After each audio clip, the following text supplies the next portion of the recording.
Hello everyone, welcome back to Technical Portal YouTube channel on a new video of this whole new series, that is Microsoft Excel VBA shortcode series. I have started this series only for you so that you can learn the shortcodes deeply and make it used in your own workbook and VBA codes. And I will also describe you the functionalities of these codes so that you can know it deeply and make it easier to learn and get to be familiar with it. So today in this video we are going to learn how to close all workbooks at once with a single click, including the active workbooks. So without wasting any time, let's begin, and don't forget to subscribe this channel and also press the bell icon to get all notification from my channel. So I am using the same workbook so that when you download this workbook from the description box, you can find the all codes in a single workbook, right? So my workbook name is ABCD for instance, and I have to click on options, then enable this content, right? Every time we have to enable this content, otherwise our previously recorded macro will not work. So we have to go to the developer menu, then go to the Visual Basic, or we just can press the Alt F11 key to get into it. So here in the sheet 2 we are going to insert a new module by clicking on insert then module. Look at here, a new module has been created. To close all workbooks at once, we have to type the codes like this. Look at here carefully.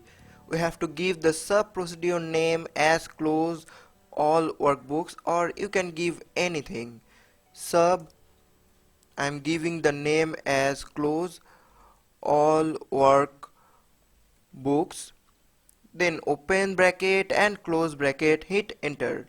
Look at here, now type dim WBS. Now what dim does is we declare the variable names as dim.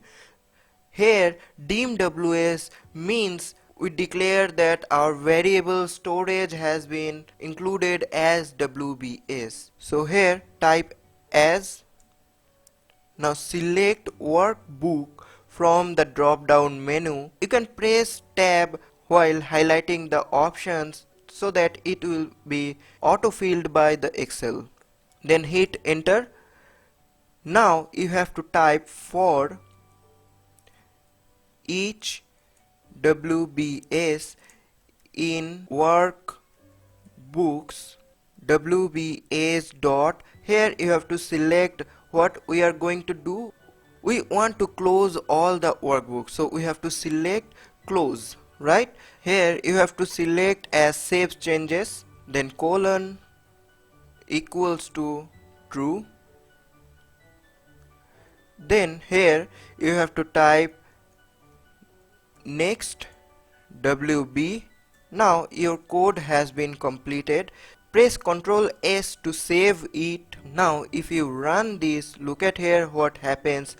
We are going through developer menu, then macros, then find that code as we have named that as close all workbooks. So look at here, when we run this code, what happens?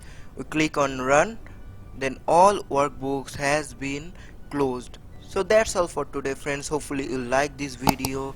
If you like this video, please share this video with your friends.